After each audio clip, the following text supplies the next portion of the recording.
C'est pas Greg, c'est Jean-Seb. Oui, c'est Jean-Seb. Il dort, il a raison. Bonjour Jean-Sébastien, ça va? Ça va Laurent, ouais. Bon, l'actualité, c'est bien sûr les quarts de finale de l'US Open. Ouais, avec effectivement une nuit avec des garçons, des filles, beaucoup de monde sur les cours. 4e grand chelem de la saison. Donc, attention, c'est important. Hein. Ouais. Et donc, on va commencer par les filles. Regardez d'abord qui s'est qualifié il n'y a pas si longtemps, il y a quelques minutes maintenant.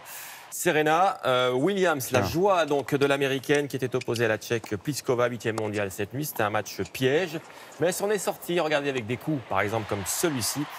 L'ex numéro 1 mondial s'est donc qualifié pour les demi. Le score, je vous le donne, 6-4, 6-3. Elle a évité le piège. Tant mieux pour Serena Williams. En revanche, regardez, Sloane Stephens ne sera pas elle dans le dernier carré. L'américaine, elle avait gagné l'année dernière, en 2017. Eh bien, elle a été battue par Anastasia Sevastova, une Ukrainienne de 28 ans, qui n'avait, elle, jamais atteint les demi à New York. Eh bien, c'est fait. Je vous donne le score. Ça s'est joué en 2-7, 6-2, 6-3. C'était évidemment la balle de match. Chez les hommes, Laurent, on va découvrir Juan Martín del Potro qui exulte. Elle est belle cette image. Hein. L'Argentin était opposé à l'Américain John Isner, que voici. Il est 24e, mais attention, c'est un costaud sur dur. Il sert très fort. Il est grand, match serré. Et le numéro 3 mondial a dû, vous les avez vu, sortir ses meilleurs coups. Victoire en 4-7, 6-7, 6-3, 7-6, 6-2. Il avait déjà gagné l'US Open Del Potro, c'était en 2009. Ça fait quand même 9 ans déjà. J'ajoute qu'en ce moment même, Rafael Nadal est en train de jouer contre Dominic Thiem. C'est un Autrichien. Ils en sont dans le 4e set. C'est très, très serré. Attention du côté de Nadal.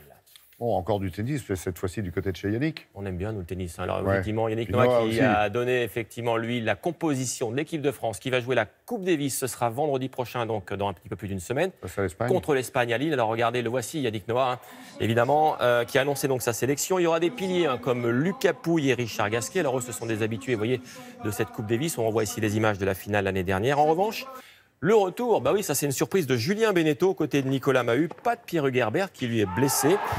C'est un choix très étonnant parce que Beneteau, il vient de prendre sa retraite, hein, on le savait. Il le remet sur les cours pour la finale, c'est sympa. Arrivé aussi ce garçon qu'on connaît un peu ici, Benoît Paire. Alors Benoît Paire, c'est un peu une surprise parce qu'il est connu pour son caractère un peu particulier. La dernière fois qu'on l'a vu avec les Bleus, c'était au JO de Rio en 2016. Il s'était fait expulser parce qu'il n'avait pas été très corporate, on va dire. Eh bien, il va falloir gérer Benoît Paire. Bon courage à Yannick Noah. Voilà. Autre équipe de France, celle de foot, avec ses premières images d'entraînement des champions du monde à Clairefontaine, dans la bonne humeur. Beaucoup de fans, évidemment, pour voir les 2 étoiles, vous avez vu, sur le maillot. Ça, c'est sympa.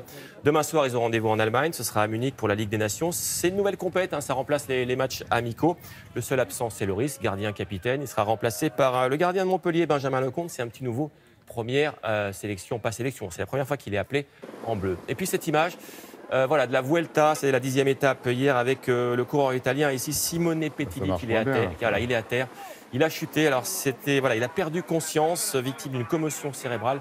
Je vous rassure, ce matin, son état est stable. Arrivé jugé au sprint, victoire d'un autre Italien, Ela Viviani, c'est le champion d'Italie. Le premier Français, lui, s'appelle Marc Sarro, il est 5e. Et puis au général, c'est toujours Simon Yates qui est en tête. Il va bien, je rappelle, l'Italien. Des images de golf. J'ai une info ce matin quand même. C'est le retour de Tiger Woods en France, effectivement, qui est sélectionné pour la Ryder Cup. Ce sera à la fin du mois du côté de Saint-Quentin-en-Yvelines. Le voici, Tiger Woods, effectivement la star américaine, l'ex numéro 1 mondial. Retour en grâce pour lui après des années de galère, on l'a dit. Donc il jouera en France du 28 au 30 septembre. La dernière fois que Woods est venu en France, il faut remonter comme la machine, 94. Il avait déjà joué sur le golf national et figurez-vous qu'il avait gagné. Oui, c'était le numéro 1 mondial. C'était le numéro 1 mondial à l'époque. On serait impatient de voir Tiger Woods en France. Une petite image pour finir, pour se rafraîchir, parce que c'est encore un petit peu l'été. On est au Japon, sur un lac. Alors les images sont magnifiques. Ça, c'est évidemment du wakeboard. Ça donne toujours des figures loin, plutôt sympas. C'était Charles Bob, mais non. Non, Charles Bob, il est plus calme. Il vient en Twingo le matin. Il vient pas en wakeboard. Pas de nom. Effectivement. Et voilà, c'était au Japon, très sympa. Je vous conseille de faire ça, d'essayer, c'est vraiment sympa. C'est bon pour nous. C'est bien. Très belle page sport. Merci Jean-Sébastien.